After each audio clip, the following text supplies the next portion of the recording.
तर तुम्हालाही कोबी मुलांना खायला कसा घालायचा हे समजत नसेल आणि घरातील मंडळीही कोबीची भाजी खायला कंटाळा करत असतील तर या पद्धतीने कोबी त्यांना खायला घाला, अगदी आवडीने खातील. नमस्कार मंडळी, मी ज्योती तुम्हा सर्वांचं स्वागत करते शुभज्योत रेसिपीमध्ये. आज आपण कोबीची अशी थालीपीठं बनवणार आहोत ज्याच्या वासानेच घरातल्यांना भूक लागेल.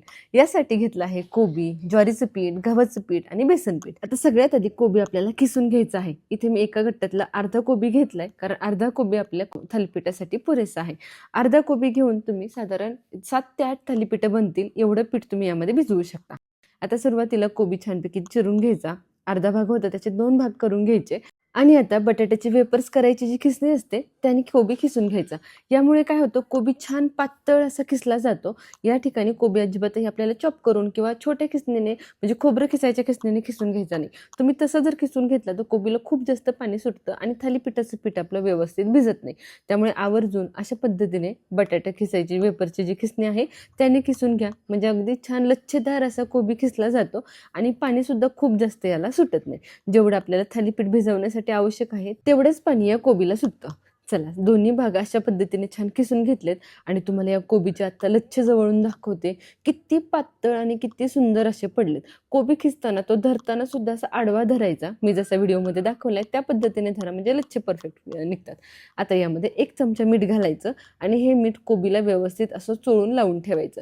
मीठ लावल्यामुळे कोबीला लवकर पाणी सुटायला मदत होते, म्हणजे अगदी बाकीची तयारी करेपर्यंत एक 3 ते 4 मिनिटात कोबीला छानपैकी पाणी सुटतं. चला, आता मीठ लावून बाजूला ठेवूयात. तोपर्यंत हिरवी मिरची, आलं आणि लसूण या तिन्ही गोष्टी बारीक करून घ्यायच्यात. यामध्ये आपल्याला धने आणि जिरे सुद्धा घालायचे. साधारण एक 10 ते 12 पाकळ्या लसूण, 7 ते 8 आल्याचे तुकडे, 7 ते 8 हिरवी मिरची, 1 चमचा धने आणि 1 चमचा जिरे, ह्या सगळ्या गोष्टी छानपैकी बारीक करून घ्यायच्या. अशा पद्धतीने छोटं चॉपर नसेल तर खलबत्त्यामध्ये करा किंवा मिक्सरला बारीक केलं तरीही चालेल. हा चॉपर खूप छान आहे, अगदी पटकन अशा सगळ्या गोष्टी बारीक करतं. तुम्हाला हवा असेल तर मी डिस्क्रिप्शनमध्ये लिंक देते, तिथून तुम्ही घेऊ शकता. काहीतरी 500 रुपयाला मला हा भेटला होता. चला, आता सगळ्या गोष्टी व्यवस्थित बारीक करून झाल्यात. कोबीला सुद्धा छान असं पाणी सुटले. कोबीचं स्ट्रक्चरच तुम्ही बघू शकताय, अगदी लूज असा तो झालाय, अगदी सॉफ्ट झालाय. आता यातलं पाणी किती बाहेर निघते ते मी तुम्हाला दाखवते. बऱ्यापैकी पाणी झाले. आता यातलं मी थोडंसं पाणी काढून घेणार आहे, कारण यामुळे ना कोबीचा उग्र वास असतो तो सुद्धा थोडंसं कमी होतो. आता यातलं मी थोडंसं पाणी काढून घेतले. हवं असेल तर आपण यामध्ये पीठ भिजवताना एक्स्ट्राचं वरून पाणी घालू शकतो. चला, आता यातलं पाणी काढून घेतल्यानंतर हे सगळं मिश्रण यामध्ये घालून घ्यायचं. जे काही आपण वाटून घेतलं आहे ते आलं, लसूण, हिरवी मिरची, धने आणि जिरे या वाटणामुळे आपल्या कोबीच्या थालीपीठाला खूप भारी टेस्ट येते. त्यामुळे आवर्जून ह्या सगळ्या गोष्टी घाला.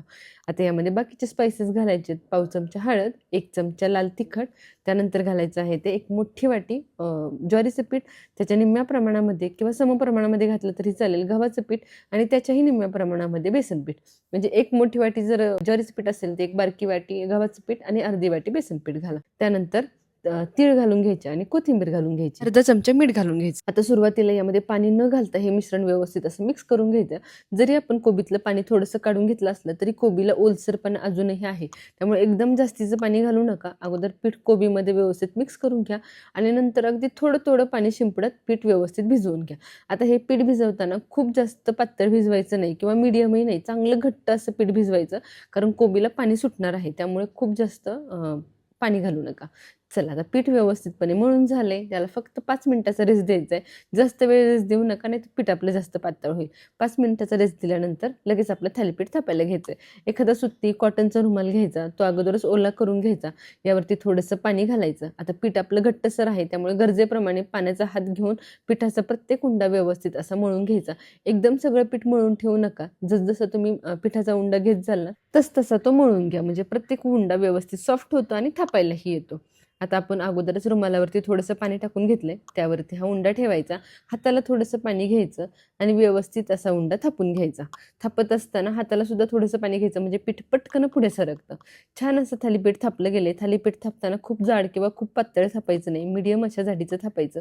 आणि आता वरून भरपूर अशी कोथिंबीर लावायची आणि कोथिंबीर ही व्यवस्थित अशी याला चिटकवून घ्यायची.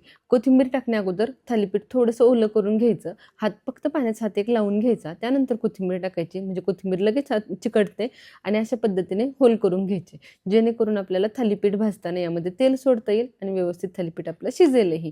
कोथिंबीर लावल्यामुळे तर या कोबीच्या थालीपीठाला असली भारी टेस्ट येते की काही विचारायलाच नको. दिसायला ही थालीपीठ तेवढंच देखणं दिसतं, त्याच्यामुळे खाणारे सुद्धा अगदी पटकन खातात.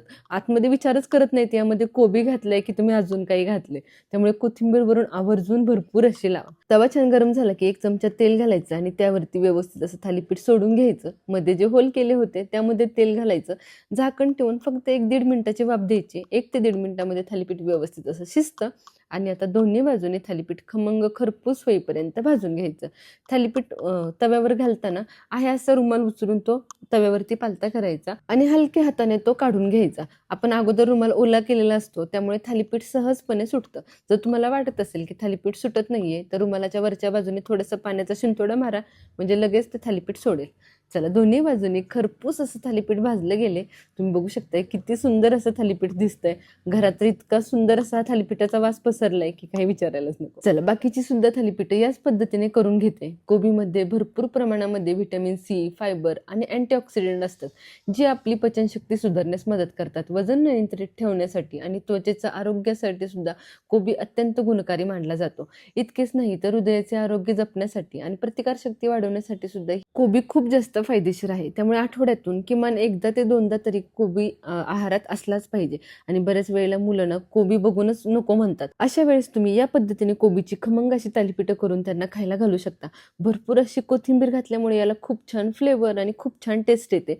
त्याचबरोबर आपण हिरवी मिरचीचं जे काही वाटण घातले त्यामुळे सुद्धा कोबीचं थालीपीठ अजूनच खमंग आणि टेस्टी होतं.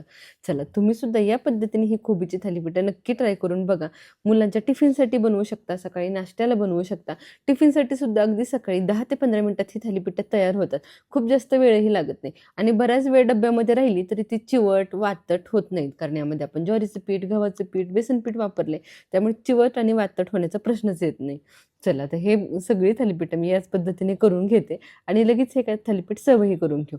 आता हे थालीपीठ तुम्ही असंच खाऊ शकता. हे इतकं फ्लेवरफुल बनवले की याबरोबर काही असण्याची गरजच नाही, परंतु मी याबरोबर शेंगदाण्याची चटणी आणि लोण्याचा छान असा गोळा सर्व करतेय. खमंग असं गरमागरम थालीपीठ आणि त्याबरोबर मऊ मऊ असं लोण्याचा गोळा, एका घासात मन तृप्त होईल अशी ही डिश झाली आहे. चला, तुम्ही सुद्धा या पद्धतीने ही थालीपीठं नक्की ट्राय करून बघा. अगदी दह्याबरोबर किंवा टोमॅटो केचप बरोबर सुद्धा ही थालीपीठं तुम्ही मुलांना डब्याला देऊ शकता किंवा नाश्त्याला सर्व करू शकता. चला, या पद्धतीने तुम्ही सुद्धा ही थालीपीठं नक्की ट्राय करा. रेसिपी कशी वाटली मला कमेंट सेक्शनमध्ये नक्की सांगा. परत तुम्ही कोबीची थालीपीठं किंवा पराठे करता का किंवा कशा पद्धतीने करता हेही मला कमेंटमध्ये सांगा. आणखीन कोणती रेसिपी तुम्हाला माझ्याकडून बघायला आवडेल हेही तुम्ही सांगू शकता. चला, रेसिपी आवडली असेल तर व्हिडिओला लाईक करा, बनवायची असेल तर सेव्ह करा, कोणाकडून बनवून खायची असेल तर मात्र शेअर करा आणि अशाच खमंग रेसिपींसाठी आपल्या शुभज्योत रेसिपी चॅनलला सबस्क्राईब करा.